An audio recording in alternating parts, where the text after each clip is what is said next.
Rule number 24 है हमारा। बाकी एक बार फिर से याद दिला दूं भाई, अगर वीडियो पसंद आ रही है तो लाइक शेयर जरूर कर देना, ठीक है। रूल नंबर 24 अगर देखें हम, सो यूज ऑफ एपोस्ट्रोफी, एपोस्ट्रोफी के यूज की हम बात करते हैं। तो एपोस्ट्रोफी के यूज को लेके क्या क्या पॉइंट्स हैं जो आपको याद रखने हैं, वो इस पूरे रूल में हम कवर करेंगे। सबसे पहले एपोस्ट्रोफी का प्रयोग लिविंग बींग्स के साथ पजेशन को दिखाने के लिए किया जाता है। पजेशन का मतलब क्या होता है? पजेशन का मतलब है किसके पास में क्या है, कौन सी चीज किसकी है। जैसे मैं कहूं कि मार्कर मेरा है, so this is my marker, ऐसे कह दूंगा। या मैं अगर इसी बात को मेरा ना कह के कहूं कि ये मार्कर रवि का है, so this is Ravi's marker कह देंगे। मैं ये कहूं कि रवि के पास में एक किताब है, तो मैं कह सकता हूं कि मतलब ये किताब रवि की है ये बताना हो, so this is Ravi's book लिख देंगे। तो बेसिक बात क्या है कि किसी की चीज अगर है तो उसको दिखाने के लिए बेसिकली हम एपोस्ट्रोफी लगाते हैं। अगर नाउन पहले से एस पर एंड हो तो ओनली एपोस्ट्रोफी लगाते हैं, एस अलग से एंड नहीं करते, मतलब ऐड नहीं करते हैं। अगर नाउन पहले से ही एस पे खत्म हो रहा है तो सिर्फ एपोस्ट्रोफी लगा दो, अलग से एस मत ऐड करो। तीसरा पॉइंट आपको ध्यान रखना है कि नॉन लिविंग थिंग्स के साथ एपोस्ट्रोफी एस का प्रयोग नहीं होता है। नाउन ऑफ नाउन स्ट्रक्चर लगा देते हैं। जैसे हमने कहा था, जैसे हमने कहा राम का पेन, तो हम क्या लिख सकते हैं? राम्स पेन, ठीक है, राम्स पेन। लेकिन अगर मान लीजिए ये हम बात करें कि कार की विंडो, कार की विंडो, तो हम ये नहीं लिख सकते कार्स विंडो, ऐसे लिखना गलत है। क्यों गलत है? राम तो आपका लिविंग था लेकिन कार आपका नॉन लिविंग है, नॉन लिविंग है तो फिर यहाँ पे इस तरीके से हम इसको नहीं लिख पाएंगे। तो हमें क्या लिखना चाहिए? हमें the window of the car,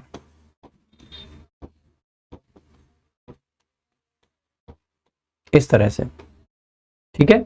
तो एक छोटा सा ये चीज पॉइंट रहता है, इसको भी ध्यान रखेंगे। आ जाइए इस पे कुछ क्वेश्चंस और मतलब और कुछ इंपॉर्टेंट बातें जान लेते हैं।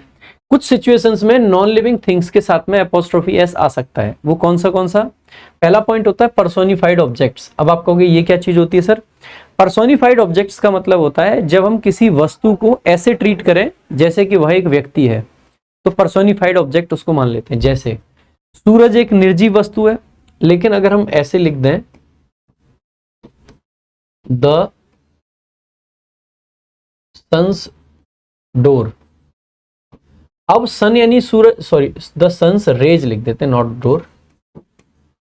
हम ये कहें कि सन का गुस्सा, रेज का मतलब होता है गुस्सा, रेज ना लिख के आप चाहें तो एंगर भी लिख सकते हैं, ठीक है। सन्स एंगर, सामान्यतः एंगर किससे जुड़ी हुई चीज है? किसी वस्तुओं को एंगर आता है या व्यक्तियों को? तो आप कहोगे सर एंगर तो एक ऐसी क्वालिटी है जो कि व्यक्तियों की होती है। अगर व्यक्तियों की होती है लेकिन हमने सन का एंगर का है, जब सूरज मतलब तेज धूप जब निकलती है तो हम अक्सर बोलते हैं ना कि यार सूरज का एंगर देखने को मिल रहा है। सो बेसिकली बेसिक ये जो क्वालिटी है ये है तो ह्यूमन बींग्स की, लेकिन एक वस्तु से हमने एसोसिएट करा इसको, तो फिर इस वस्तु को हम मान लेते हैं कि इसको पर्सोनिफाई कर दिया। पर्सोनिफाई कर दिया यानी कि इसके अंदर हमने एक पर्सन होने के गुण डाल दिए, तो इसका मतलब है एपोस्ट्रोफी आपका चल जाएगा, एपोस्ट्रोफी एस आपका चल जाता है, ठीक है। दूसरा, प्लेसेस के नाम के साथ में अक्सर करके एपोस्ट्रोफी आ जाता है। जैसे कि हम कह सकते हैं दिल्लीज पॉपुलेशन। अब पॉपुलेशन को देख के मत समझना कि इसका पर्सोनिफिकेशन हो गया है, नहीं, पर्सोनिफिकेशन नहीं है ये। कोई पॉपुलेशन व्यक्तियों की थोड़ी होती, आप कहोगे व्यक्तियों की तो होती है, मतलब व्यक्तियों का कोई गुण नहीं होता है। पर्सोनिफिकेशन का मतलब है सामान्यतः जो चीज व्यक्तियों के अंदर पाई जाती है उस चीज को अगर वस्तु के अंदर पाया जाए तो वो पर्सोनिफिकेशन होता है। जैसे एंगर व्यक्तियों के अंदर पाया जाता है। अगर हम किसी के एंगर की बात करेंगे तो सामान्यतः किसी व्यक्ति के एंगर की बात करेंगे, Ram's anger, Sunita's anger, Mohan's anger, ऐसे ही तो कहेंगे। लेकिन हम यहाँ पे मोहन, सुनीता, राम इनके एंगर की ना बात करके किसकी बात कर रहे हैं? सन के एंगर की। अगर आप इसको भी पर्सोनिफिकेशन मानने लग जाओगे तो क्या गड़बड़ हो जाएगी। देखो, क्या आप कभी ऐसे कह सकते हैं राम्स पॉपुलेशन, राम की पॉपुलेशन? नहीं ना मेरे भाई। क्या पॉपुलेशन का राम से लेना देना? क्या राम की जनसंख्या की बात करेंगे हम? भाई पॉपुलेशन तो हमेशा किसी प्लेस की ही तो बताएंगे हम, किसी देश की, किसी सिटी की, किसी स्टेट की, किसी टाउन की। पॉपुलेशन तो इन्हीं की तो बताई जाएगी। तो ऐसा थोड़ी नहीं है कि पॉपुलेशन तो ह्यूमन एट्रीब्यूट है, नहीं, ह्यूमन एट्रीब्यूट नहीं है, इसको पर्सोनिफिकेशन इसीलिए नहीं कहते हैं। ये दरअसल क्या है, ये फैक्ट है कि प्लेस के नाम के साथ में हम अक्सर करके अपोस्ट्रोफी यूज कर लेते हैं, कोई दिक्कत की बात नहीं है। खास करके तब ज्यादा करते हैं जब जो आगे जो चीज दर्शाई गई है उसका रिलेशन ह्यूमन से हो, पॉपुलेशन। लेकिन इसका मतलब ये थोड़ी नहीं है कि दहलीज मैप नहीं लिख सकते, लिख सकते हैं, कोई दिक्कत की बात नहीं है, हम लिख सकते हैं दहलीज मैप, इसमें कोई भी इशू नहीं है, ये आपका एकदम करेक्ट है। तो प्लेस के नाम के साथ में अपोस्ट्रोफी यूज करना कोई भी गलत बात नहीं है। इसके अलावा मेजरमेंट को दिखाने वाले वर्ड्स के साथ में भी हम एपोस्ट्रोफी एस का यूज कर लेते हैं। मेजरमेंट को दिखाने का मतलब क्या होता है मेरे भाई, किसी भी चीज की माप को दिखाएं। जैसे मैंने कहा 2 मीटर का गैप, मैंने कहा कि 2 मीटर का गैप होना चाहिए आप लोगों के बीच में, तो हम क्या कह सकते हैं, देयर शुड बी 2 मीटर्स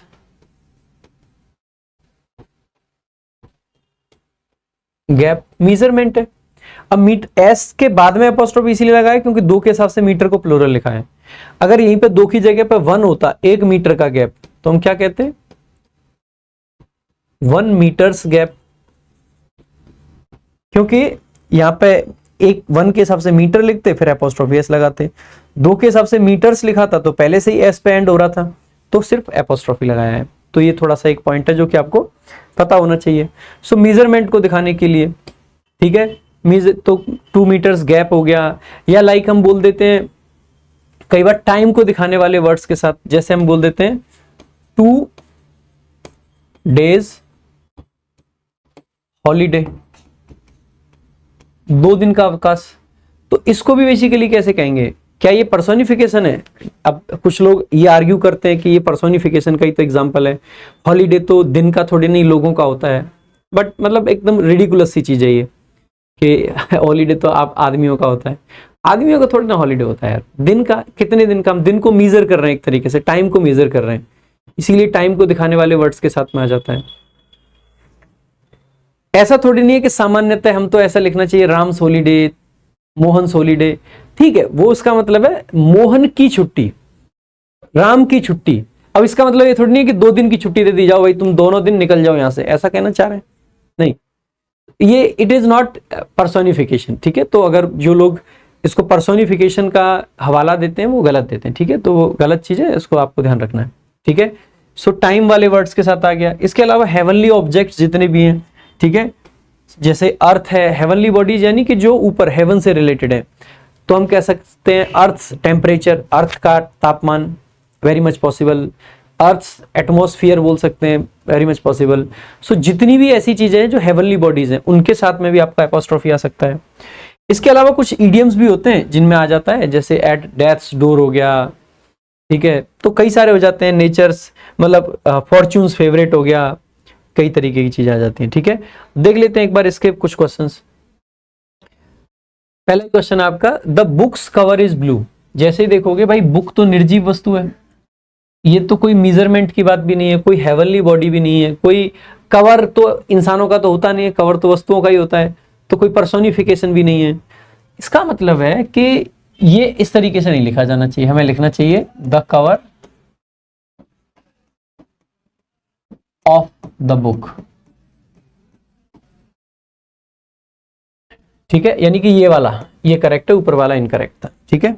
अब देखिए इस पे क्वेश्चंस कैसे आ सकते हैं। The chairs leg is broken, ये ओपीएससी एएसओ 2015 का क्वेश्चन है, ठीक है। देखो एक बार, जैसे ही देखोगे तो द चेयर्स लेग, अब आप कहोगे सर इसका तो पर्सोनिफिकेशन कर रखा है, लेग तो इंसान की होती है, बट नहीं, लेग चेयर की भी होती है। जैसे वहां पे सन्स एंगर या रेज, आप फिगरेटिवली देखोगे ना तो आपको सन का रेज दिखेगा कि हाँ भाई गुस्सा है, सन आग बबूला हो रखा है इसीलिए गर्मी हो रही है, फिगरेटिवली, यानी कि ये सिर्फ इमेजिनेशन है।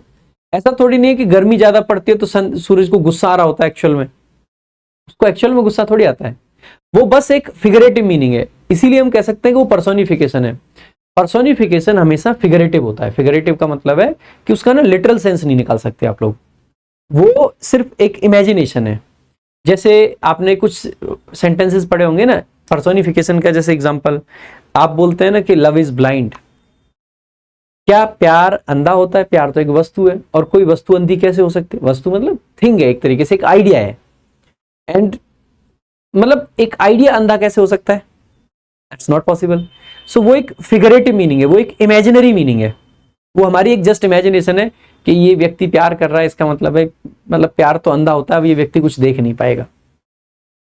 लाइक हम बोलते हैं कि दीवारों के कान होते हैं, ये क्या है, एक फिगरेटिव मीनिंग है, फिगरेटिव मीनिंग है।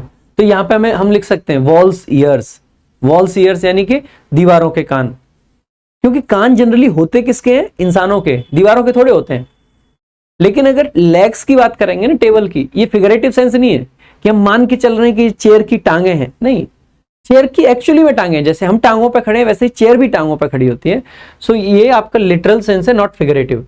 फिगरेटिव मतलब इमेजिनरी, लिटरल मतलब जो एग्जैक्ट है, जो सही में करेक्ट है वो चीज, ठीक है। सो वो वाला, तो यहाँ पे फिगरेटिव मीनिंग है नहीं, तो इसीलिए द चेयर्स लेग नहीं लिखते, हमें क्या लिखना चाहिए, the leg of the chair. So ये पार्ट में आपका एरर आ जाएगा। तो इस प्रकार के क्वेश्चंस आपके आ जाते हैं इस पे वेस्ट, ठीक है। एक और क्वेश्चन देख लेते हैं, सेम इसी चीज पे पूछा गया, एसएससी टीए में पूछा गया है। The table's legs have been elaborately carved, again the table's leg नहीं होगा, the legs of the table, इस तरीके से आपको इसको लिखना चाहिए, the legs of the table. Next, चलो भाई, तो ये थे आपके रूल नंबर 24। अगर वीडियो अच्छी लगी हो लाइक करें, शेयर करें और भाई चैनल को सब्सक्राइब जरूर करें।